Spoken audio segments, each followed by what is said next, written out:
জানো তো, প্রত্যেকবার কোনো অকেশনের আগে আমার একটা না একটা নখ ভেঙেই যাবে। আর এই অকেশনটা কী কারণে সেটা তোমরা নেক্সট ভিডিওতে জানতে পারবে। আর এই দেখো, আমাদের গাছে না মোচা হয়েছে, আর সেটাইও কাটতে গেছিলো।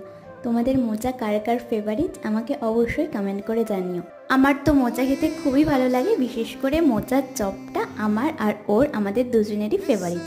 আর একে দেখছো, এ হচ্ছে টুকটুকি, কি মিষ্টি নাও। আর ও আমার জন্য আগের দিন অরিও বিস্কুট নিয়ে এসেছিল। তো এতগুলো অরিও বিস্কুট দেখে আমি তো বললাম যে কি করা যায়। তারপরে আমি সেটা দিয়ে কেক বানিয়েছিলাম ইউটিউব দেখে। তো ফার্স্ট টাইম আমি অরিও বিস্কুটের কেকটা বানাচ্ছিলাম, আর ও আমাকে এটা বানাতে প্রচণ্ড হেল্প করেছিল। বলতে গেলে ওই সমস্তটা করেছিল, আমি ওকে শুধু শুধু বলে দিয়েছিলাম যে এভাবে করো, ও এভাবে করেছিল। আর রেজাল্টটা এসেছিলো একদম অসম্ভব সুন্দর। তোমরা নিজেরা দেখলেই বুঝতে পারবে কতটা ডিলিশিয়াস লাগছে না দেখতে। ওকে, বাই।